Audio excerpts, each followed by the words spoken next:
Hey, you guys. Happy Monday. Happy Monday. If you're on here, hit that like button. Tag anybody on this discussion or share it with someone that you think may find it interesting. So I'm going to try to keep this one short and sweet. We'll see how well I do. Guys, as always, if you like the show, like what we're doing, be sure to hit the Cash App. You can also find me on Venmo, Shay Sade. Also, as always, super chats are open, guys. Super chats are open. I will be sure to acknowledge those super chats. So, y'all, let's just get into it. When men reject women. So, first off, it happens. Men do reject women. There are women out there who, give their advances. They lead with their femininity, however they decide femininity is. They shoot their shot and they're rejected. They are rejected. But here's this thing. I believe, and y'all correct me if I'm wrong here, but I believe that men are introduced to rejection a lot sooner. There aren't a ton of, marketing companies and media outlets and these different things that are tailored to pandering to men. Many of you guys know this. Marketing companies are usually very female or gynocentric because women are the biggest consumers. So with that, we've had generation after generation of men, especially in the last few decades, who grown up under a pretty much feminist gynocentric message, right? Messaging that is very, very centered towards the woman, messaging that puts women at the. But as a result, men, because they don't have people pandering to them so much. They don't have men telling them, oh, you're this, you're that. You don't have a broke positive movement or a short positive movement, or things that would try to put all men on the same level. I think men pretty early on know and accept their lot in life. Not to say they can't, do the best that they can, but they accept their limitations. They don't need to believe that they are just as good looking as a 6'5", buff man, if he's 5'2". He doesn't have necessarily the need psychologically to feel like, okay, he's going to be on the same level as far as looks are concerned as somebody who is like over a foot taller than him. Most men, correct me if I'm wrong, y'all, but I think most men, they accept that. They accept their limitations.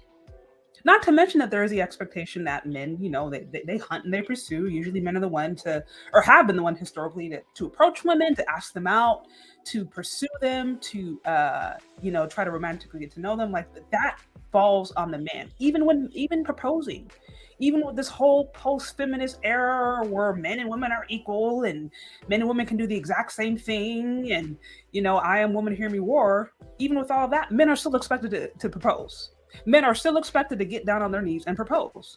So it's like there's all these moments in time that men go through from when they were a young boy to when they're grown men, where they are faced with rejection. So I think as a result, guy shoots his shot and he misses it. It's like, okay, I mean that's kind of it's the name of the game. Now I'm sure it still weighs on men. I'm sure no one likes to be rejected. No one likes to be told no, or no one likes to be told, hey, you don't measure up to the standard. But my hypothesis, again, y'all let me know if I'm wrong. But my hypothesis or my belief is that men, I think, are a bit more acclimated to this. Maybe partially because of their makeup, because of how they are. Men tend to think more logically, whereas women tend to think emotionally first, and then logic comes secondary. But partially because of that, and partially just because of the way the society is set up. So that's my understanding of it. But what rarely is talked about is when women are rejected. What is rarely is talked about is that when a woman shoots her shot and she does her best and she presents herself, and she is, wigs weaving, sandaled up, and her face is beat and whatever, and she's just not the guy's type. And what it actually means when a woman is rejected. Because here's the thing, y'all, it does happen. And I think it's about time that we create a space where women can also deal with the fact that, yeah, there are times when we face rejection too. Instead of us having to come up with all these terms like, oh, well, he just wasn't on my level, or he just was intimidated by me. What if he wasn't intimidated? What if he just wasn't interested? What if all these things that we've said to make us to boost our ego, to make ourselves feel like we're beautiful, we're queens, we're princesses, and everybody wants a queen? What if maybe you're a princess to somebody else, but you aren't to him? And quite honestly, he just wasn't interested because he weren't his type. What if that's the case? And I think it's okay for women to admit that there are going to be times in your life where you might actually face rejection. There might be a guy that you really like or that you feel that you really want to connect with, whatever it may be, and he's going to reject you. And he's going to reject you. And what the reason I thought about this topic was I was sent two videos that I saw go viral on Twitter. I don't know if it's been really anywhere else, but it's two different scenarios where women were rejected on television, y'all. And I want to speak to this. I wanted to cover this because I think it speaks to this bigger point that, like, yeah, women, we are rejected. It's about time that we talk about what it means and even how to handle it. So I'm going to bring it up so you guys can get a sense of what it is. Again, y'all, if you're on here, hit that like button. Show support to the show. Y'all, show support to the show. Find me on Cash App, Urban Moshe Sade. Also, y'all, hit the super chat. If you like what this is about, if you like what we're doing here, be sure to support your favorite content creators. That's how you show your love. That's how you show your appreciation, y'all. Is through supporting. So I'm gonna pull it up. Pull it up really quick, and then we're gonna get into it. Actually, I think it's this one.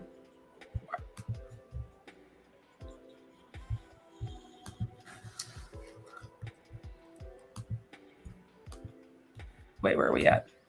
Okay, guys, this is where we're at. What's going on, Better You? So here I have two different clips of scenarios where Black women were rejected. They were rejected by men that they pursued or that they were interested in pursuing. I'm going to play the clips and then for you guys can get a sense and then we'll get into it. So I'm going to start with the first one. Okay. A lot of attention. That doesn't Ladies, if you like the look of Matthew, please take one step forward now. Cynthia, what do you want forward? I put back when he said that he wanted someone who was smart. Cassie, I'm starting to get your heels stuck in the deck. No, it's Oh yeah. Jesse, how about you? I think I'm just too short for you. Sorry. Vanessa, how about you? I mean, I'm happy with Sam. Good answer. Okay, Matthew, it's decision time. Cynthia has stepped forward for you, but you can choose any of the 5 girls. Who would you like to couple up with? You can take anyone. Pressure.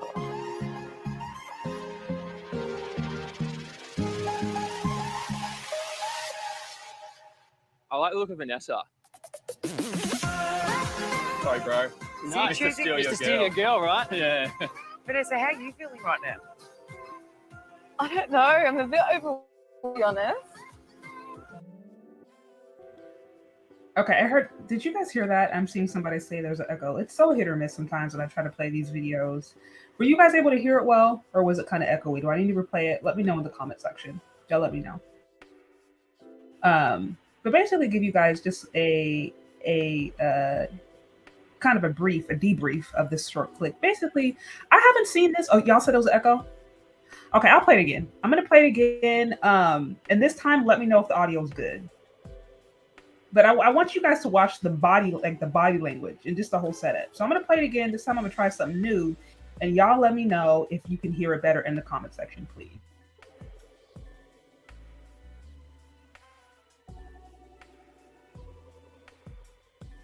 A lot of attention. That doesn't hurt. Ladies, if you like the look of Matthew, please take one step forward now.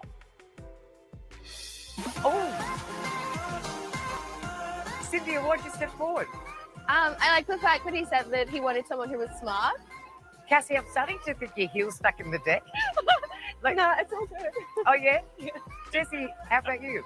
I think I'm just too short for you, sorry. Vanessa, how about you? I mean, I'm happy with Sam. Good answer. Okay, Matthew, it's decision time. Cynthia has stepped forward for you, but you can choose any of the 5 girls. Who would you like to couple up with? You can take anyone. Pressure.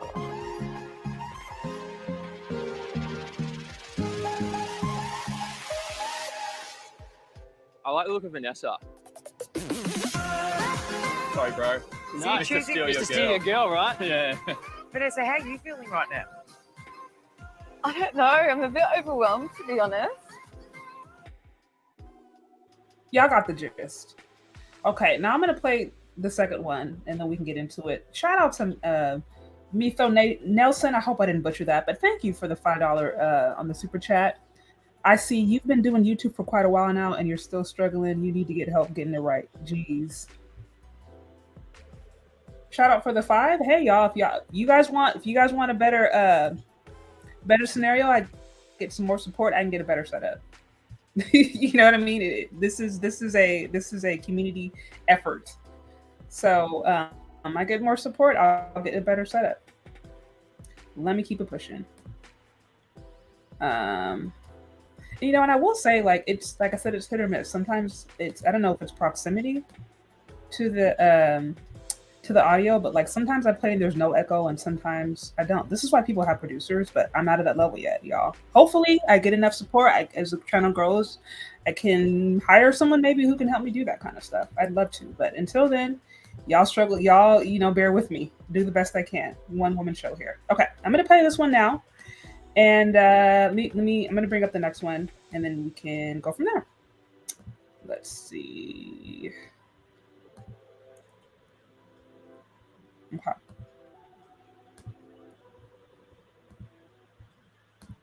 Okay, guys, I'm gonna pull up the second one because this is, I don't know if you guys are familiar with Love Island. But I've never heard of it, but I was sent this clip, and like I said, it basically is to happen in the USA and it happened in Australia, and it's somewhat of a consistent theme. And this part of the show, for whatever reason, men are the ones who basically get to choose their option. And to be clear, they get to choose their option after women have come forward and said, hey, like, this is, like, I'm attracted to you. Like, I'm interested in you. So, yeah. So let me slow this down. 1 second. Okay. All right. Okay. So now I'm going to play the second one, and then we go from there.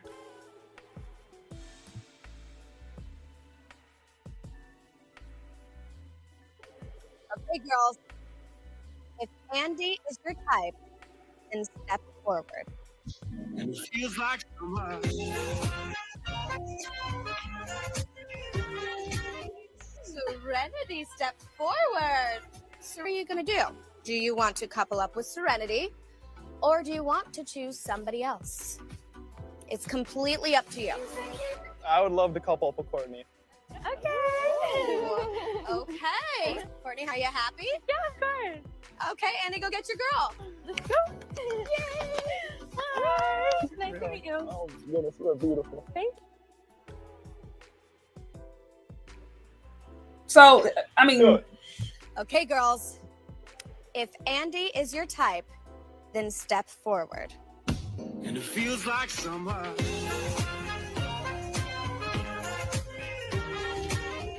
Serenity, step forward. So what are you going to do? Do you want to couple up with Serenity, or do you want to choose somebody else? It's completely up to you. I would love to couple up with Courtney. Okay. Okay. Courtney, are you happy? Yeah, of course. Okay, Andy, go get your girl. Let's go. Yay! Hi. Nice to meet you. Oh, okay, so you guys get the picture. You get the picture. So we had Love Island, we had an episode in Australia and also in the USA. And what we saw in both instances were two Black women, step forward and say, hey, we are interested in these men. And then when the men were given the choice to choose their preference, they did not choose them. They didn't choose them. They did not choose them.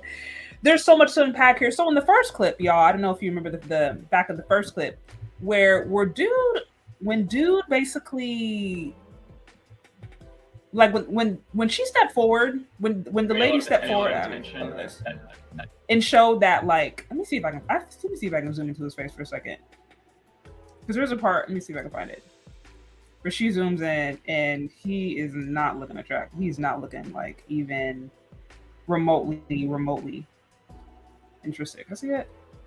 Where is that face? Let me see. Yeah, there's one part in there where, you know, she steps forward, and you could tell he's not feeling it. He is not feeling it at all. He's just not feeling it. And here's one thing that I want to address. We already know, I've talked about this multiple times, right? There's this big divest swirl movement going on around, and women are pretending that white men are just, or non-black men in particular, are just going and just chasing black women down, and that's like their preference. We already know it's delusion. We already know that's not the case. We already know that, yeah, there are people who are able to successfully date and marry out, but at the end of the day, a lot of men still do prefer to date and marry within their ethnic group. It just is what it is. And marriage rates are going down. So if marriage rates are going down, interracial marriage rates are definitely going to go down. Like, this is so we already know that there's a fantasy and there's reality of what's going on. The cool part about this clip to me is that it was like a stark reminder of what is actually going on in the dating market. In both examples I showed you, there were two white guys, right? Basically standing up there, two white guys. And then they had two these are dark-skinned women, attractive dark-skinned women with nice figures. They are the only women that came forward and said we were attracted with these men. I mean, start there. Even if you start there, which was kind of interesting. None of the other women in this scenario, none of the other women said that they were interested. She was the only one that said that she was interested in the guy. All of the other women stayed back. They're like, nah, he's not my type. So you can interpret that for however you want. But like every other woman are just like, nah, he's not my type. She steps forward, dark skin, attractive, lean, nice figure black woman, and she's still rejected. And like I said, this flies in the face of this propaganda that we hear that white men they're just chasing these black women down, and they're just leaving their woman behind, and they're just going to give them the best life. It flies in the face of that. That's what I'm saying, y'all. Can we be realistic about what's going on? Yeah, of course there's going to be people who date and marry interracially. That is going to happen. But let's not act like that is the norm. Let's not act like there are not still racial dynamics going on in Australia too, and in America. And let's not act like men generally are still attracted to their own women primarily. And if you don't believe me, you look at the mirror stats. And then even for those women who want to be anecdotal and say, oh, well, look at what's happening online or on television. This is a prime example. If we want to assume this is reality TV and none of this stuff was scripted, or even if it was scripted, the men still went for what they want.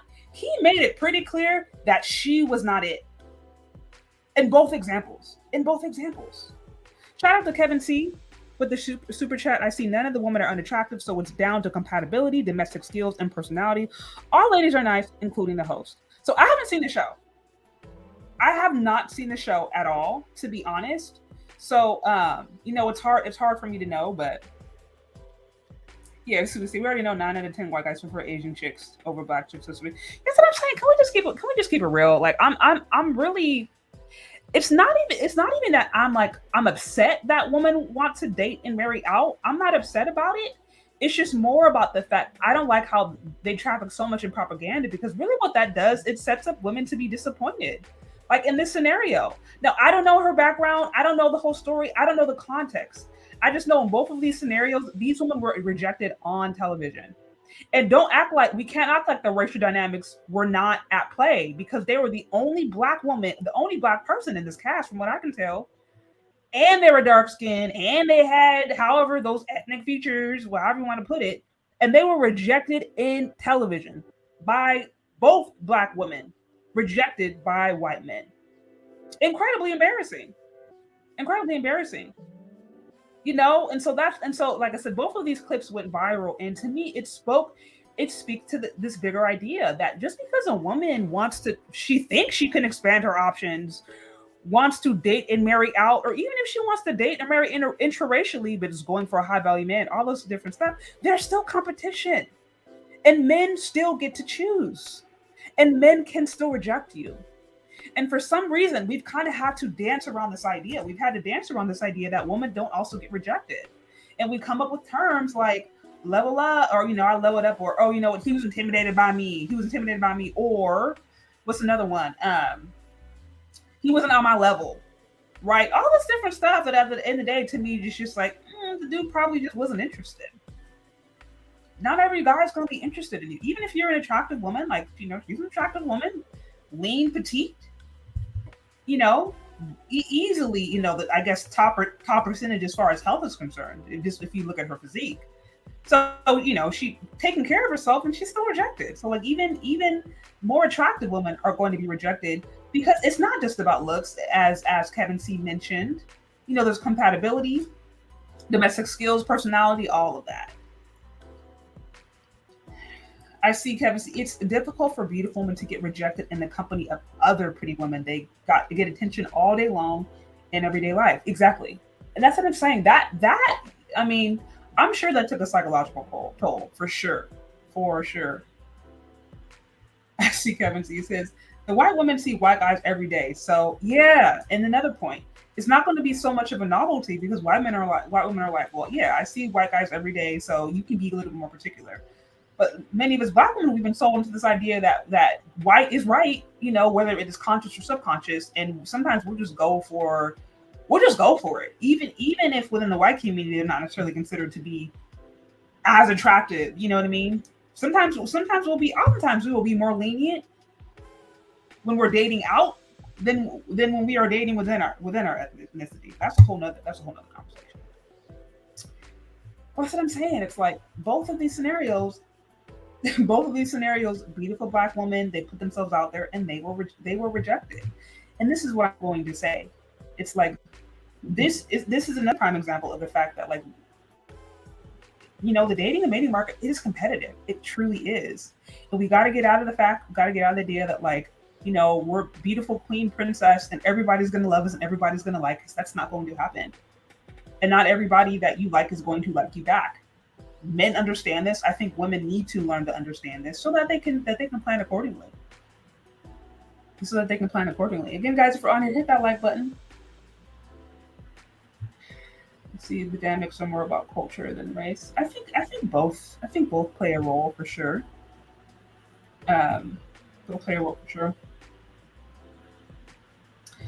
I see Kevin C. Black women need to have to stop going on these shows where it's one black woman, primarily white people, and one Asian. Like, yeah, and that's another thing. This setup was horrible, quite honestly. Because like I said, I saw Nair, person of color, really. Oh, I guess maybe this woman, arguably, but I'm like, all the guys are, from what I can tell, look like they're white dudes. Even on the other show. So it's like, it doesn't help that she kind of was not necessarily set up for success, because again, even if we just go off of the data and what science says about how people tend to date and mate, people tend to date and mate within their own ethnicity. It's like, she already was not set up for failure just based upon what science itself has shown. So yeah, it was not a good setup. It was, and like I said, it was incredibly embarrassing. And I felt bad for both of those women. Not because they weren't beautiful or attractive, but like I said, the optics were just bad. The optics were just bad, y'all. Yes, it's Australia's version of the show. There ain't no black folks there. To my understanding, though, there are black folks in Australia. There are definitely black folks in Australia. Now, I don't know the percentage, but they're there for sure. So I mean, y'all, honestly, I didn't have much to add on this topic, but I did want to highlight the fact that we don't really talk about rejection that women experience a lot, because I think it's a little bit too hard psychologically for us to process the fact that we can and we oftentimes are rejected. But it happens. And I think instead of using code words like he was intimidated by me, he wasn't on my level, or we just grew apart, or sometimes these different things or different code words that we will use to try to coddle, I think, our emotions, to try to help us to process this situation. I think it's important for us to learn and to understand that we're not going to be everybody's type. Like I said, here are two prime examples of attractive black women who arguably, plenty of men in the black community would give the time of day just based upon looks alone. and they still got rejected. And it didn't even necessarily have to mean because they were horrible women. For all I know, we could have been sweet. They could have been sweet, lovely women. They could have had great personalities. I don't know. I'm just making this up. But either or, if a guy has a type, he has a type. And some may have a type that are a little bit more flexible, but there's some who are very, very, very particular. And especially as wealth increases and especially as class increases, people tend to be a lot more strategic and particular about who they do marry. And it's just important that we just call a spade a spade. We just be real about it. Because like I said, when we are not, then we can find ourselves in these kinds of scenarios being embarrassed. So, I mean, now that's what I got in the topic. I didn't have too much to say about this. I just thought it was interesting. Also, don't believe the lies that I've said this 1,000 times before. Please do not believe the lies that they're telling you that all these white dudes over here are leaving their white women to go marry Shaniqua or to go marry, Kiki. Like, stop. Stop the cap. It's not happening. Yes, interracial marriage does happen, but it's very small. And here's another thing. Here's another thing. I truly think if there was actually more of an emphasis on just becoming marriageable, right? On just being a wife, raising women to be a wife, like understanding and growing in the qualities that are consistent of being a wife. If that was the focus, if a lot of Black women, femininity channels, if we focused on that, then we wouldn't have to talk about divesting or leveling up or hypergamy. We wouldn't have to push that as a message so much because it would already be happening. You'd already have women who are actually achieving those goals in their life. So it wouldn't be such a novelty idea. It wouldn't be like some dream to try to attain because it would actually be a present reality. But the very fact that we kind of have to traffic in some of these ideas or promote these ideas of, oh, I'm going to get me this man, I'm going to get me that kind of man. And those are the kinds of channels that get clicks and views and get watches and get likes and get shares. You know why it's so popular? Because women see it as a novelty. Because women see it as something rare because it's not happening to them. Think about it. Things that usually happen to you that you experience in your day-to-day life, they're not necessarily as new as exciting anymore because this is part of your experience. But when it's not a part of your experience, when it's not your reality, then you're more inclined to see it as something special. And so that's what I'm saying. I think the whole fact that we're pushing that dating, marrying out, divesting, leveling up, hyperbole, all these different things, to me actually shows me that we're not doing it. It's not happening. Because if it was actually happening, then there would not be this constant need to try to push the image. Women would actually be living it.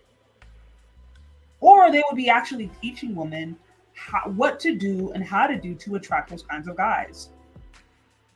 I asked my husband this earlier. We kind of went back and forth, and I was like, if Black women as a whole have the reputation of being fit, feminine, friendly. Like this. Let's just imagine for a second. If Black women as a whole have the reputation of being fit, feminine, and friendly, right? If they were known to be whether cooperative or to have no issues with the submission relationship, they kept good care of their health. Like if that was a reputation that Black women had, would more of them be married? Would more of them be in these kinds of scenarios or in kinds of these level up hypergamy situations if they have the reputation of being those kinds of women? Essentially, if they have the reputation that Asian women have, right, of being cooperative and submissive and being easy to work with and being taking care of themselves. If Black women had that reputation, would we see more marriages? Would we? I mean, I'd be curious. You guys, let me know in the comments section. I was having this conversation with my husband earlier. I tend to think that we would see. I tend to think that we would see more marriages within the Black community, even outside of the Black community. I mean, some women still might have to contend with racism or prejudice. You still might have to contend with that, but I don't think it would be. I think you would see more. I think you would see more intraracial and interracial marriages if Black women were leading in that. If they had the reputation of being that. But y'all let me know what you think in the comment section. I'm curious if you guys agree with my with my theory or if y'all think I'm off. But that's the thing about it. Like I said, if there really was a focus on actually being marriageable or being beautiful or being, for all intents and purposes, wife material, then we wouldn't have to promote these ideas so much as something dreamy or as something fantastical, because it would be our present reality. So that is to me what stood out about this whole scenario. It was like taking this whole hypergamy level up divestiture scenario and just kind of like blowing it up and being like, y'all, even if you're a beautiful Black woman, even if you are, for all intents and purposes, you are fit as can be and you are leading, there's still going to be men who reject you. And there's going to be white men who reject you or non-Black men who reject you. Let's not feed into the lie that all these dudes are just quick to wife you up when the stats show otherwise. Be realistic. Date and marry out if you can, or date out if you can, expand your options, but just be realistic and understand that if you do hit certain issues, if you do hit certain roadblocks, you are prepared and you understand why. You're not like so surprised, or you're not having to come up with some other lie to believe to cope. You know what I mean? Yeah, you said, I see, like, if they were 60 years ago, there would be more Black marriages, no doubt. Yeah, see, the majority of men and women worldwide, no matter what race, stick to their own kind. It's natural Black folks are sick. Unless no, literally, that's what I'm saying. Like, there's science, there is a lot of science behind that. It's not even necessarily always like it's because of racism or because of this or that. It's just like, no, like, it's just actually natural. There's actually natural for people to be attracted to those who look like them to a certain extent. You know what I mean? So yeah, so I agree, and that's the thing. I see nothing wrong with it. I see nothing wrong with an Asian man being like, look, I don't like Black women like that. I don't like. I'm not saying there's not attractive Black women, but I prefer Asian women. Like, I see nothing wrong with that. Or a white dude being like, no, like, I'm sorry, I don't really like dark skin like that. I'm not saying it's bad, but I prefer my children to have skin that resemble my skin. Like, I see nothing wrong with that. Like, it's just keep it real. And I know it's unfortunately, for some reason, men can't necessarily state their sexual preferences without it being demonized or without it being judged. But I'm like, if a man wants a child to look like him, that's his right. That is his right. And there ain't nothing wrong with that. So, listen, I'm seeing some comments. Because trying to talk them. Yeah, see, red pill rage from black men isn't because Black men hate Black women. It's because Black women aren't trying to qualify themselves. I don't need a man. I am the prize. Right. And that's it's just not gonna work. Honestly, this whole I don't have to work, I don't have to compete isn't working. I mean, it's not even that's not gonna work. It isn't working. I mean, we can look at the marriage stats. We can look at just all the different things that disproportionately affect Black women negatively: single parent households, poverty, marriage. You've already mentioned some of these different things that impact us that could be alleviated if we were married, and we can see that it ain't working. We can see that it ain't working. Yeah, so that's what I'm saying. I see that one show, This Is a Represent My Real Life. It's so interesting because so often when I hear people people who are promoting interracial relationships or divesting, they usually turn to celebrities. I'm trying to think of the amount of channels that I've seen where Level Up, Swirl, divestiture channels where they literally use celebrities. They'll look at Black men and use it as a reason to say, see, Black men, all they want to do is date and marry preference. That's all they do is use shows. All they do is use shows and celebrities. And so now, when I use it, it's like, oh, well, that's just one show. And that's what I said. I'm like, no, I'm using this as an anecdotal experience, but trust me, there is tons and tons of data to back up what I've said. This is just not my fifis. This is backed up by statistical data. Nobody's saying that you can't date and marry out, or you can't attempt to date and marry out. I mean, have at it if you want. The question is whether or not you can actually do it. That is the question. And let's just be real. If the reason that you cannot date and marry intraracially, or that is to say within your own ethnicity, if the reason you're not successfully dating and marrying there is because you can't get along with men, it's not going to change when you leave your community. It's not. And like, so this isn't me, how I feel. This is backed up by statistical and scientific data. And as I said before, I think the best way to improve marriage rates or relationship success interracially and intraracially is to actually just focus on being marriageable. This is partially why I'm having the How to Be a Wife series. I understand not everybody's going to agree with it, and it may not apply to everybody, but that's fine. But I think if nothing else, the material needs to be out there, and we need to start to provide alternatives for women who don't want to do stuff that isn't working. That's what I'm saying. Shout out to Malarkey with the 10. It's good to see you, Malarkey. See, like, share, and donate. Support your favorite content creators. Drop a 5 on the live. Appreciate you, Malarkey. I really do. It's always good to have you here. Yeah, I see Kevin C. That smoking hot black woman can easily get a black man who will marry her if she's young, cooperative, compatible, wife-minded, childless, and ready for marriage. Yeah, like literally close the deal. Literally close the deal. So, a lot to unpack there, but I thought that was an interesting one. Shout out to JTC for the 3 on the super sticker. I appreciate all of you guys. I do really appreciate you guys for coming through and showing some love and support. Also, I do see that I got some love on the Cash App. Let me get my shout out real quick. I see Darren with the 5 on the Cash App. I appreciate you. Thank you, Darren. And I see Rakeem Singleton for the 8. This is from the 18th letter. I appreciate you. Much love and support. Thank you, TJ Hana, for the $4.99. It says a little something for the tip cup. Yep. You guys, as I grow, really my goal is to, I want to give you guys a better experience. I really do. So just fingers crossed. I think we're just a couple dozen away from 10K. So, gotta embrace the process. Yeah, see, you want Dave to be happy, Coach Patty, SYSBM. Yeah, I stay tuned, y'all. I do want to have a separate topic on SYSBM because I think I need to. So stay tuned for that. Anyways, guys, this has been good. This has been good. Just to sum this up, at the end of the day, y'all, women have to compete. Women have to compete, and even in the dating and mating market, it is competitive. We've been told that we can just kind of sit and be pretty, and that to a certain extent that helps. If you're pretty, it certainly helps. But it's important for us to actually have good qualities that make us marketable and marriageable within the dating market. Also, a part of being in a competition is recognizing that rejection and quote unquote failure is a possibility. Men reject women. Women aren't the only ones that reject men. Men reject women. We have 2 prime examples right here. And if a man, I think women just need to be prepared for that. We got to be prepared for that. And sometimes the rejection, it could just be you're not his type. You're a lovely woman and you're just simply not his type. But sometimes the rejection can also speak to maybe qualities about us that need to be addressed.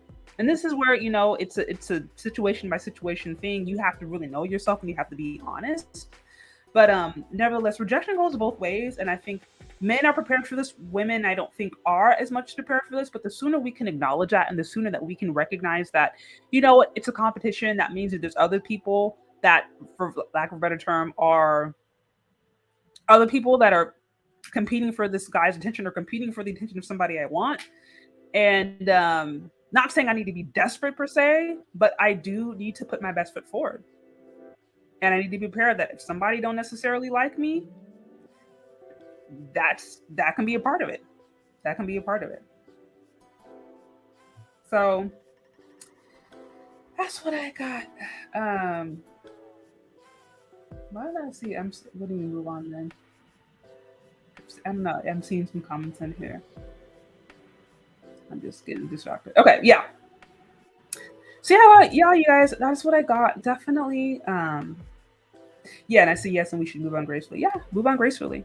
Move on gracefully. Just because you're not, even if you're rejected by one guy who's a good guy, if you are a good woman, then there's going to be a guy who will like you. But also we shouldn't, I think we got to get past he's intimidated, he's this and that. It's like, no, sometimes they just weren't his type, and that's okay. And in this instance, just based upon the optics, it looks like these are 2 beautiful black women, and he just wasn't his type. And again, unfortunately, like I said, when you talk about dating interracially, you're more likely to experience these kinds of scenarios than not. Why? Because racial dynamics, they're still at play. They're still at play. And there's a lot of guys out there, even if they are attracted or they find other races of women, appealing, there are some guys who they will just choose. They may choose to get a woman that looks like them because they want a kid that looks like them. It's just that simple. So It is what it is, y'all. So that's what I got. I appreciate all of you guys for being here. Be sure to hit that like button and stay tuned for upcoming content. Oh, it looks like Michael Walker I see at 10 for a great show. I appreciate you, Michael Walker. He said black woman turned down some white men too.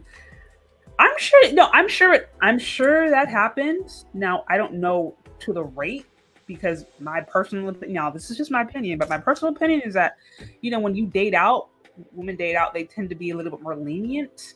I've seen women put up with stuff with a white dude or with a non-black guy that they would never put up with if it was a black guy. Never put up with. So it's within reason. It's within reason. Let me see. Yeah, send away to stuff might have been the 40. So, hey guys, that's what I got. Stay tuned for a lot I have coming up tomorrow. It should be fun. Should be some good stuff. Like, comment, share. He said, I love my married pick-me wisdom. Thank you, Mr. Research TV. It's good to see you. It's good to see you here. Hanging out. Yeah.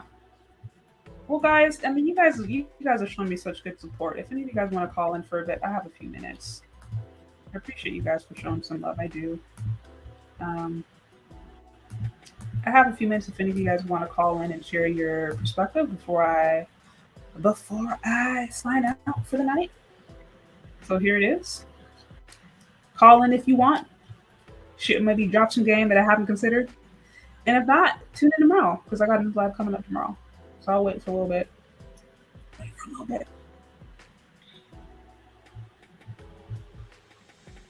We got Mr. Research. What's going on, Mr. Research? Hello, my lady. I love to hear this married wisdom. I appreciate it. I'm work in progress. Oh, we got Kevin C in the building. Let me add him on. What's going on, Kevin C? Can you hear me? Yeah. Hey, what's up? What's going on? So what y'all got in this topic? Go ahead, Kevin. Yeah. First of all, thanks for having me up. Yeah. Appreciate the topic. It's a good topic. It's very interesting as it relates to a few things. Those shows, when I always hate seeing when it's got just maybe one or two black people, and then it's like a whole bunch of everybody else, because it's almost as if, okay, like I'm here, I'm a standout, so I should be getting picked more, but it's not really working out in a way. It's just so, and those folks are getting eliminated too. That's the other part of it too. I only watched that one show. My wife and I actually sat down a long time ago and watched. Remember Rachel Lindsay with The Bachelor? That's the only thing. That's the only one I know, because it was a black woman. I want to see how it was going to play out. And, she made a good choice. I thought she was more compatible with the black dude who was the fitness trainer, but I told my wife, I said, she ain't going with him. She's going with the chiropractor. And she did, so I called it, But at any rate, so this is very interesting. When I see a smoking hot black woman who's young, pretty, I assume that if she's doing all of that, then she's putting in the effort to be the whole, that feminine, beautiful, inspirational thing that Kevin Samuels talks about. Yeah. And that she's a nice, friendly, lovely lady. She's got some class, a level of elegance and sophistication. So she would be, just a shoe-in for a black guy who's got his life together. She could close that deal really easily with a guy who's, the $250,000 man, who's, provides, protects, problem solves. He's a leader, and he's going to be a man of character and integrity and be a great husband. Like, it's so easy to do that. So when I hear women go, oh, it's better to just say, well, I don't want a black guy. And somebody actually did I won't call his name out on your show, but he comes up periodically on your platform. But he actually did a show, and he said, a lot of people's preference, women anyway, their preference actually is white men. And I'm fine with that. That's fine. There's no issue with that. My thing is, whatever standards you have for black men, put the same standards on the non-black men too. And I see it when the women go down in the standards. I was actually, real life, true story, I was in I was with my son. I was in the States with my son. I was mailing out something for. Actually, I was getting something wrapped up for UPS to get to travel. And here comes this young, beautiful, banging, smoking hot black woman in with this dude who's white, curly hair, sloppily dressed, wearing Crocs, looking like he didn't even care about being next to her or in the relationship. But she's hanging all over this dude, and I'm like, like this is what we're doing. Like, you take your top women, and then they go for the sloppy. Look, I'm not saying that they can't do it if that's what you want to do, but doggone, it needs to be commensurate. When you look at me and you look at my wife, you don't look at her and go, "Ooh, how do you get her?" See what I'm saying? Yeah. And yeah, I hear you. And I've seen, so I travel quite a bit, right? And I've seen the young, pretty women with the older men, and it's always about they're flying first class. It's a money deal. I get it. He's giving her the finances and the resources, and she's giving him the youth and the beauty. I get all of that. It's a trade off, right? When what is it called? Even exchange is not highway robbery. So somebody's getting something out of it. But doggone it, when you go down and looks, when you go down in finances, when you go down in everything else. I mean, I literally heard the stories of the women who will literally go 50-50 with a non-black man. They're with the Caucasian dude, but wouldn't even consider that with a black man. So if you're not going to do 50-50 with the black man, then don't do it with the white dude. That's all we're saying. Just keep the same standards. Keep that same energy across the board. So that's one of the things that probably doesn't make sense to men, because they're like, look, how are you going to go across, and try to translate and cross over, but then you're going to lower your standards in doing that. But then you have, all these impossible standards for the men in your own race. And here's the interesting thing. This is really the interesting thing. All the work, effort and energy that the women who are super focused on this, if they put that into actually the men in their group, then the men in the group would literally be happy to marry him. If you're going to be fit and feminine, and you're going to be cooperative, and you're going to be fit and thin and really in good shape, and you're going to be you're going to show up with no kids, you're going to be young and pretty, and like, doggone it, what black man wouldn't want that? All right. And if you say, and if the answer is, well, there are none available, then just go with the top one. The top women should be getting the top men. Associative mating is a thing. But I do see people go down in quality and other things. I literally saw a story or heard a story where a woman called in and she was talking about she was married to a white man, white dude. He was a janitor. She married him, already had 2 kids with this dude, and she's living in a hotel, eating peanut butter and jelly sandwiches. Like, this is what we're doing. This is what we're doing. We're talking about how these dudes are so much better, but he's got you in a hotel, not a house, not even an apartment, or even with his family. That's the other thing too. So, how you a black woman ending up in a hotel, struggling with 2 kids eating peanut butter and jelly sandwiches, and him mad at you for you spending money on taking care of your kids. Like, that's what the situation. He was doing all of that hardship with a white dude. Just is that what it was? Because he was white? Or, if you're gonna if you're gonna do all that much hardship, just get yourself a black man and complain about it. Just do the same thing.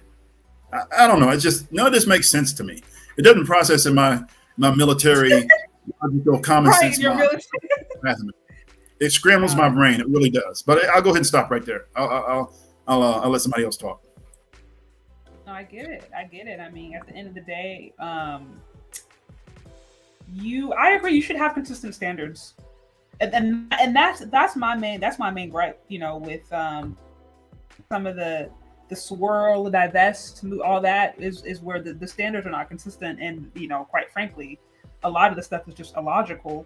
A lot of the narratives that's being pushed is just not true, and I'm like, it definitely sets a woman up for failure when she thinks that she's gonna get some luxury lifestyle or get a better deal by marrying a white dude, and she doesn't vet that guy, or she doesn't vet the non-black guy as she would a black man, and gets a struggle dusty, for lack of a better term. So the stories are out there, and men are seeing it. If you pay attention to it now, I see the interracial couples too, with the in the reverse sequence with the black man, non-black woman, and if he's in relatively good shape, and she's kind of dumpy and kind of out of his league, I'm like, okay, so she's paying all the bills. Now he could be a tough Like that. He could just be a chubby chaser. That's the other man. That's the other thing too. I caution if you're going over to the other side, then go ahead and do what you're gonna do. But again, whatever standards you got for your women, keep those same standards, keep the same energy. I would get on the men too. It's just that women have a tendency to push this whole thing about how great it is and wonderful it is and how much better all these other guys are. And then I'm like, I see these dudes and I'm like, come on, this guy's smarter than me. He's better than me, more fit than me. He's got like he's really earning more money than me. Like, look at his house. You ain't even in the house yet, and my wife's already in the house. Doing great things. Like it's just, what are we doing here, folks? What are we doing? So, I'll go ahead and stop for a second. I'm hogging your time. All good. Mr. Research, what you got on the topic? So my situation is a little bit different. This is normal to me in my world. Because I'm an international guy, lived overseas. In music, I was not in military. And not being in military allowed me more freedom than the military guys. So I got to see things when other guys had to go back to base because I was in music. Do you know who the Queen of Sheba is, Sade? Yeah, I'm familiar with her, yeah. Okay. So this is the first swirler on planet Earth. Let me ask you a question as a lady of wisdom. Your father passes away, and through lineage, he passes the throne to your younger brother. Do you find anything weird with that? Your father, passes it to your younger brother. I think it would depend upon the cultural context. If it was a patriarchal society, no, I don't think I would see anything wrong with that. If it was in a society where the lineage is passed through the man and not the woman, absolutely. If you as the Queen of Sheba, Makita, if you as Makita grew up that way, right? Mm-hmm. Yeah. Well, Makita didn't like that. Makita decided, I want the throne so bad. I want to kill my little brother and everybody who helped raise me. So I'm going to travel all the way over here to the enemy. You with me so far, Sade? Mm-hmm. I'm going to travel all the way over here to the enemy. And I have nothing to give, so I'm going to give my sex and tell him, impregnate me. Go and kill my brother and everybody that raised me, and I will put your son on that throne. Isn't that weird? I'm not familiar with that aspect of the story. I'm just yeah. When you look it up, aspect of the story, I'm aware of, just general stuff. But that's what. That's the detail of what happened. So I say all that to say this, because most people only know the fact that she went all the way over there. And Israel is way far from Yemen. Yemen is where the Queen of Sheba was, but it's way far. So she went all the way over there to get an army, okay, and to come back and get her throne, which was kill her brother. But when you research it, you'll get the details. My point is that history has shown us some of our ladies. Nefertiti did the same thing, similar. Queen Dido did the same thing. Some of our ladies are willing to go through whatever just to get praise. It doesn't even have to be calculated, Sade. It doesn't even have to be logical. Some of our ladies will do anything just to get praise. Here's another thing you might not know about these TV shows. A lot of them are scripted, yes, but when they do have a situation where it's real and they're trying to get this connection and what have you, you would think that the lady in question, knowing the history, would try to do something totally different than the other girls to be relevant. Relevant meaning more polite, more intellectual, or more, but instead they try to be more Fort Lauderdale. They try to be more all this other stuff. That's really the problem that a lot of these ladies run into. You're not teaching the guy to respect your culture, or teaching him about you so that he can come into the relationship with some level of respect. You're willing to modify yourself, as Kevin said, in order to get this. And I'm going to say this last thing. Asian women, they do it all the time.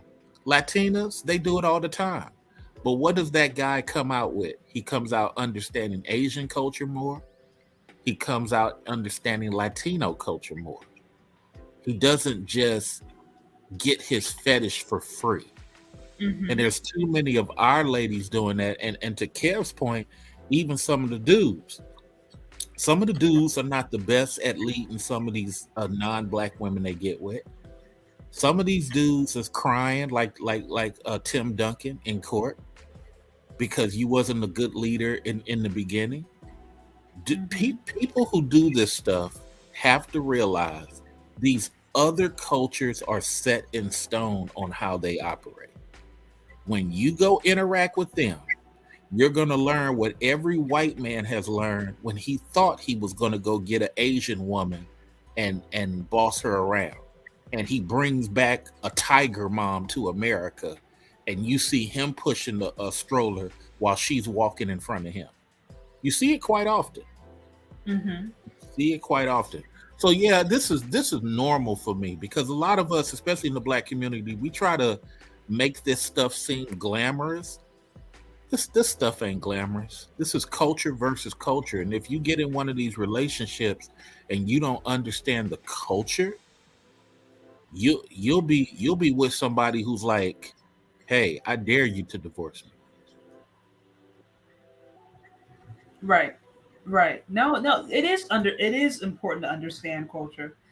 I see when this is not true history. I am from Ethiopia, Queen Sheba, as we call her, Queen Sub. I hope I didn't mention that, was a queen of the Exum Empire, one of the 4 greatest empires of all time. Yeah, I cannot verify. I know, Mr. Research, I know you said that's what you've heard. I cannot verify that. So I'll just put it out there. Yeah. Take it off of Sade. Take it off of Sade. If you want to earn $50, ma'am, come on to my show. Hit the link. Come up and we'll talk history, because Sheba is actually in Yemen. They controlled Ethiopia, but the capital was in Yemen, now known as Yemen. So, ma'am, you can come up and earn $50. Don't do it on Sade's show.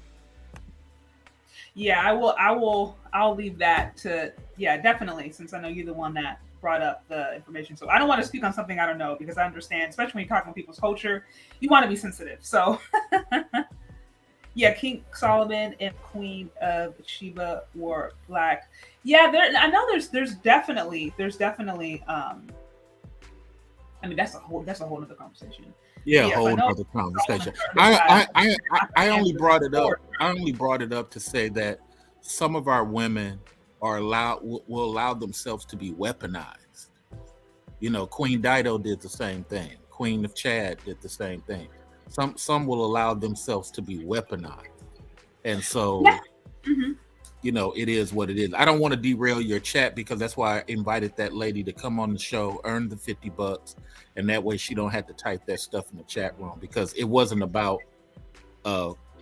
Ethiopia and all that. It's about some of the ladies are derailing themselves. Bigger point, agree or disagree, as historical or ahistorical, bigger point is that yes, there are women out there who will, for lack of a better term, sell themselves for profit. That, I mean, I think we can we see that to this day. Are you essentially talking about downplaying themselves, their blackness, their culture, who they really are, in order to cross over? Is that what we're talking about here? Well, yeah, it's who they really are, because just like I said with the Asian folks, the Asian ladies will play a game of downgrading, get in, and then flip it on the guy. Our ladies, for some odd reason, they get in and they just allow things to be weaponized against them ultimately. I'm going to try to find the old article from 1998. There was a black lady dating or married to a guy, and she was calling in one of those newspapers, Ask Whatever, and she was saying, my husband's friend calls me the N-word in front of my husband and he doesn't do anything. See, it's that type of stuff.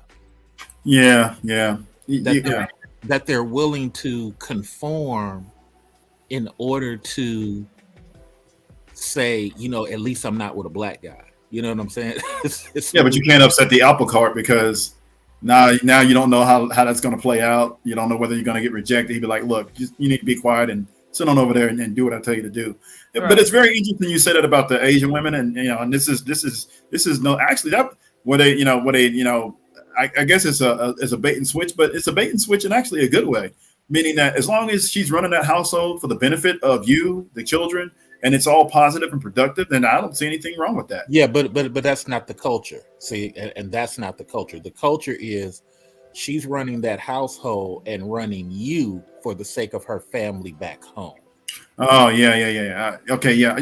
I've seen that dynamic to some extent, but I've seen it play out with other cultures where, it starts with the woman, the marriage, and then a couple of kids. And next thing you know, it's then it's everybody else. Yeah, because, Sade, I had a woman try to do that to me, by the way. Yeah, you'll be interested to know, Sade, even on this Asian topic, what a lot of people don't understand about culture is there's been guys that once they're locked in, now the mom has to come live with them. I've heard of that.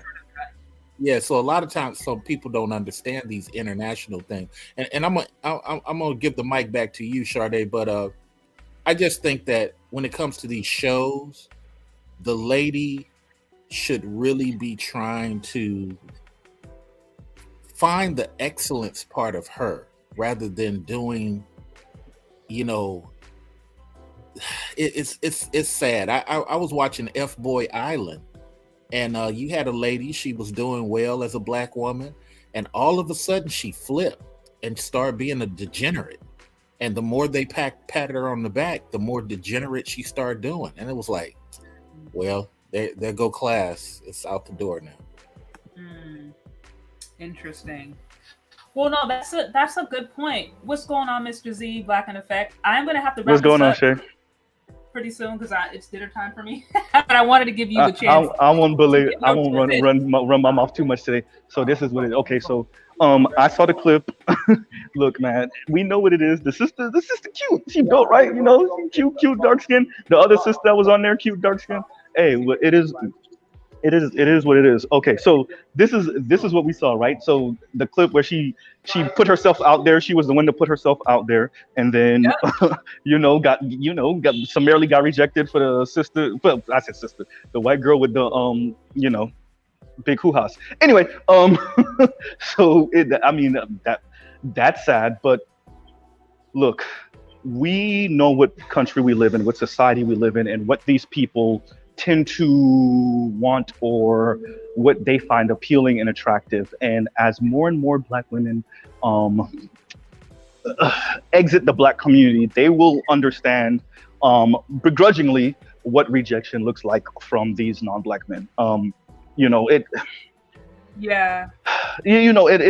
It's unfortunate, right? Like, and we try to tell them they don't want to hear it from us. They think that Black men are trying to hold them hostage in the Black community, and it's quite unfortunate.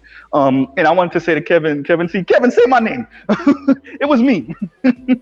So when Kev was saying there's a brother that said that the women of color be picking white dudes, it was me. So this research was done by Jennifer Lundquist, and shout out to Kevin C and to I think that's Mr. Research, but yeah, but yeah. So when there was a doctor of sociology and demography and another doctor of sociology, they've been doing the research on this, and what they found is that women of color and gay men of color minus black men all prefer white men. They respond to white men before anybody else, including men and women of their own race.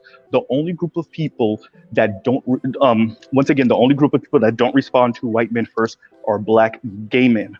Now, when you look at men of color speaking to white women, no men of color or lesbian women respond to white women first. So in other words, the chase after white, contrary to popular belief, I know we've been hearing for decades as people of color, black people specifically, like black men see white women as a trophy because we haven't built anything and blah, blah, blah.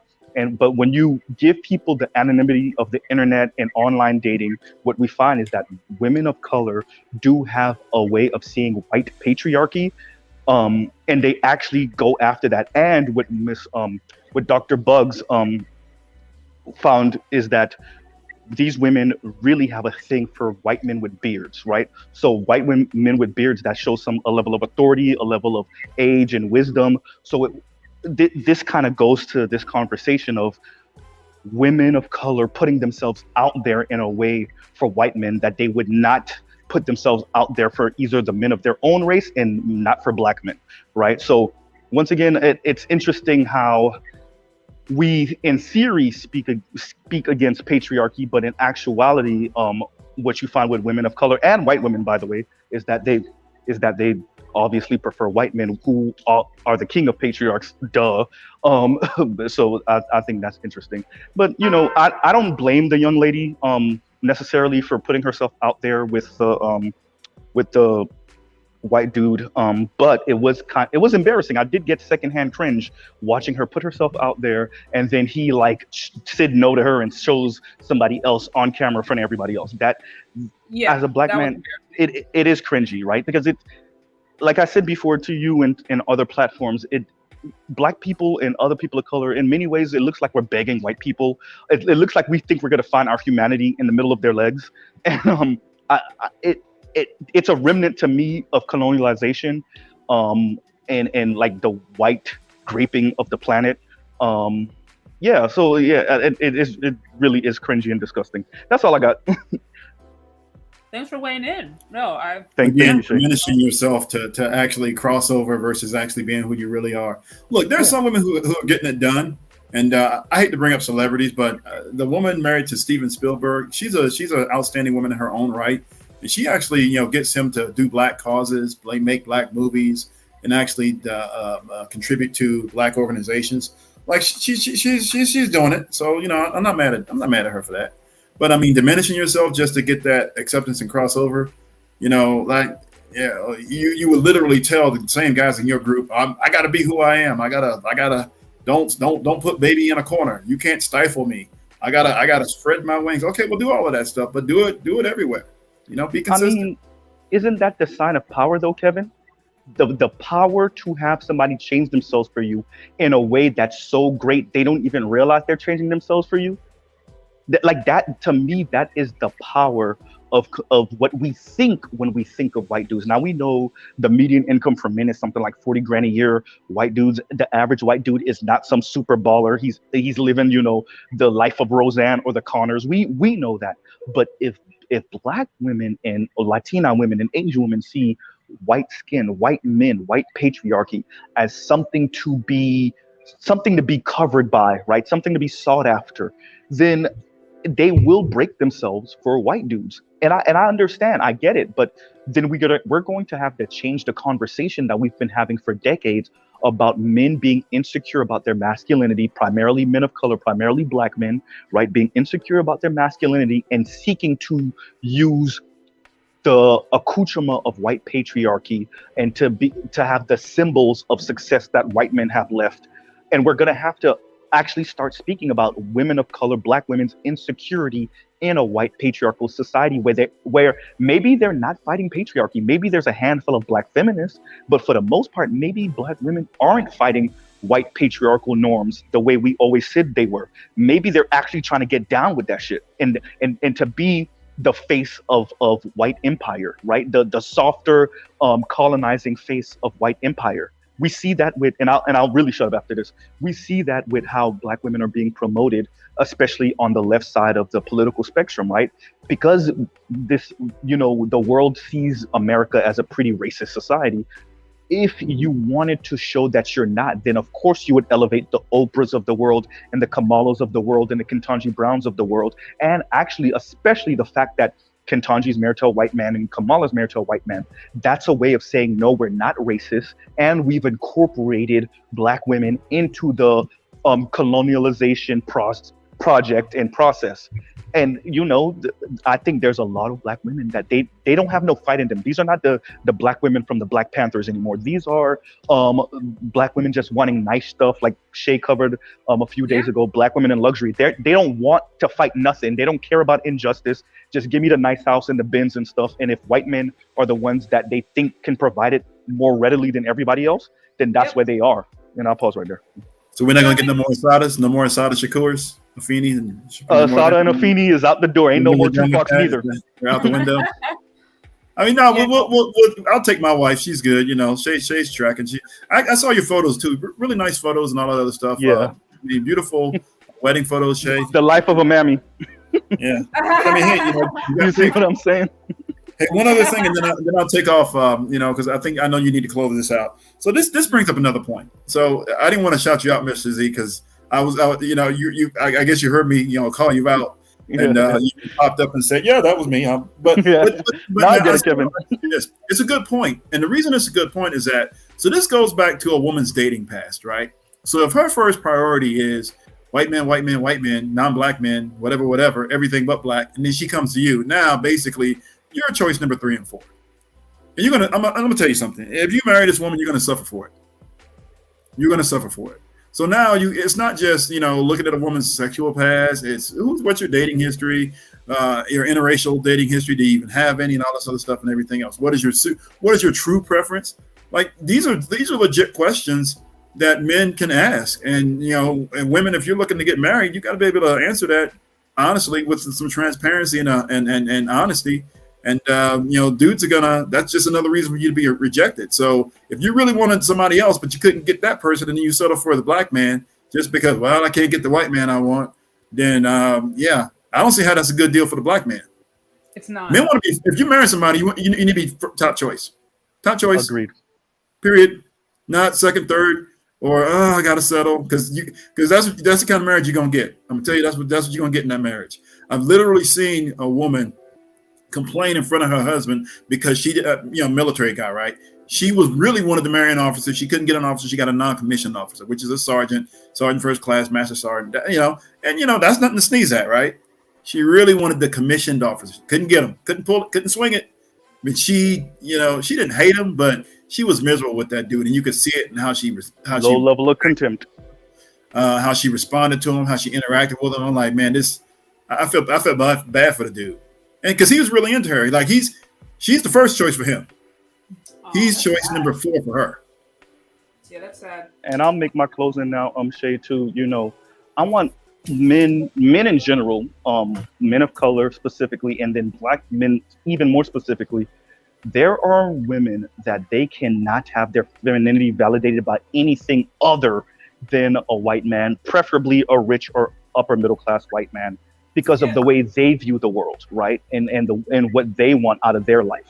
And you got to be careful for that. I'm in full agreement with Kevin. It is status jumping, status jacking, money, what you see in the mirror and how you want that to be validated. And I'm using the word validated on purpose because there are people that they don't like what they see in the mirror, or they see when they look in the mirror, they don't see something of value or of worth. 2 different words, by the way, 2 different meanings, right? And so for them to feel worthy of their humanity and for them to feel valuable, then it has to be validated by the person they deem as being on top of this kind of racial, socioeconomic pyramid scheme we got going on the planet, and that is a white man, right? So you, as Black men, make sure you end up with someone that's with you for you, regardless of the race of the woman, even Black women, right? Don't, like Kevin was saying, don't be her fourth choice. Don't be her fifth. And now we all know that all of us are dating. And so, yeah, you're going to meet someone that's, you know, dated a few different people and, you know, been in different relationships with different people. But to be with someone that is only with you because they feel like they can't be with someone else, or they've been kicked off of Mount Olympus. And we've seen that. We've seen Black women, you know, who got kicked off of Mount Olympus. And what I mean by that is got played by the white dude, the white frat bro, and then gone crying back to Black men. We've seen them crying in their parents' cars, crying in their car because the white guy, you know, had sex with them and then, you know, threw them back, right? So be careful not to be that. And I'll end with that. This sister, I don't necessarily think she did anything wrong per se, but it is embarrassing and cringy as a Black person to watch Black people pining for validation, and bigging up and complimenting these non-Black people in this way. And oftentimes it's just BS that we're telling each other, and comparing ourselves to these non-Black people. Once again, it's BS we're telling each other. It is cringy when you actually know Latinos, and you actually know white people, and you actually know Asians. When you see Black people speaking about, well, these men build, and these men do this, and these men do that, and you're like, who are you talking about? You're talking about like 5% of any group of people, right? In a race, right? Like, yeah. When anytime people idolize any particular race, it usually tells me that they're not around those people. Because it's like when you're around people, you start to understand that people of all ethnicities and backgrounds have issues, have mommy issues, have daddy issues, struggle with abuse, struggle with addiction, struggle with low self-esteem. Everybody, like no one is exempt from that. So, well, that's all for me, Shay. Thank you for having me up. Shout out to you, Kevin, and I'm out later, guys. Roger. Hey, thanks, appreciate it. I don't like hearing the, you know, the Black men don't build thing, because I'm like, well, just don't pick that guy. That's your answer. Leave him alone. Ignore him. He's either gonna be the knucklehead that he is and not ever do anything and get off the couch, or he's gonna get his behind off the couch and start being productive, and then he'll build, and then you can go get him. You know, we got too many, you know, women who are rewarding those guys either way. So that's the issue. So when you talk about like, well, Black men don't build, well, he's not building because you ain't making him do it. You give him everything he wants and needs, you're not making him have to do anything. So, you know, don't pick that guy. Like literally, I'm of the mindset that men who are irresponsible, non-productive, who just nugs and really a drain on society, I don't know how they're getting women. It doesn't make sense to me. Again, my military brain and common sense logic. If you're an unproductive man, you shouldn't be. You should have no expectation to get women at all, or have any benefits or privileges in this world. You're literally dragging down society. So get off your behind and start doing something. Literally, productivity means something, right? Right. Now, majority of these complaints that we hear about in relationships would be almost completely eliminated if we just chose better. And I know women hate hearing that. They're just like, oh, you blaming us, you're blaming the victim, yada yada yada yada. And in some cases, it's like, yeah, we do have to take responsibility for who we're choosing. Well, so dudes have been saying choose better, right? Dudes have been saying choose better, and women kind of, oh, well, y'all say choose better, but what have you got? Okay, well then don't choose that guy. Choose another guy. Hell, we don't even get mad if you go get a productive man outside the race. If that's what you got to do, go get the productive man outside the race, because Black men will see it and go, well, shoot, they're real serious about this. Not only they're serious about leaving, but they're actually going to get these dudes, and we gotta step it up. But if you're gonna reward them, there was a quick little TikTok video I saw. A woman complaining about how some dude was trying to scrape together money to get food. And he's got a wife and 2 kids, and they're like, hey, you need to really look at that. I'm like, well, she chose him. Like, men are getting to that point, like, you chose that guy. Especially, I don't know if they were married or not married. I don't think they were married, but somehow they finagled a way to she got a couple kids out of this dude, married or not, but that's the guy she chose. Like, that's who she put the cards with. So you got to accept your choice, and you can't be sitting here complaining about it. You make those choices. It's the same thing on our side. If we married a stripper, we can't complain about how it works out, right? Fair point. Yeah. There are going to be consequences to that. Right. So. Thanks for letting me up. Hey, good topic, good show as always. I always like to follow up discussions because there's some stuff that you cover, and then we try to throw in some other technical points that people. And I know there's women listening but this is also to the men too. Just you gotta be real careful about what you're doing out here. Look at a woman's history, just the same way a woman would look at a man's history, and that goes for all the other stuff, the finances, the past relationships and interactions, and how they really see themselves, and how linked are they to their own culture and their history and everything else. It almost makes sense. It almost doesn't make sense to me how non-Black people can actually come in and have an opportunity to, I guess, poach, if you want to call it that. When they're not linked to the history, they don't have shared history, they don't have shared culture, knowledge, or none of that stuff. And they kind of poach it, and they can get that done. And then you wonder how that happens when, really you have the home field advantage. Like, you have the home field advantage. So yeah. At any rate, I'm out. Appreciate you. Keep going, Shay. Doing good. All right, guys. Well, this is a fun one. Yeah. Oh, I did see that super chat come through from Better You. Good to see you, Better You. I believe the solution to these issues is a creation of Black privilege. If we grow the wealth and power, it'd be stupid for our women to leave. Black privilege. That's an interesting term. We might have to talk about that offline. Better You. Black privilege. Interesting. But I do understand. At the end of the day, if we had a better system, had more wealth, had more, very least political power, leverage, then some of these issues could be handled internally. This is, one thing I have to say. For example, like, I have a lot of respect for the Chinese community, and I have a lot of respect for the Indian community, or just different community, Jewish community, like, because it's not to say they haven't had their issues or their bouts within America, their struggles, but a lot of these communities are very well organized.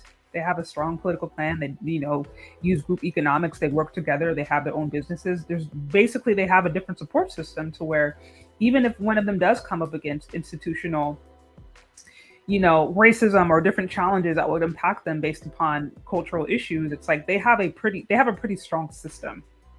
Like, I mean, just go to an Indian wedding, my goodness, and you see the amount of community and the amount of resources that come just with that alone. So I do understand that, like, if that existed more within the Black community, that would solve a lot of these issues. So Black privilege is finance. Okay. I'll get a Discord. I see get a Discord. Eventually. Anyways,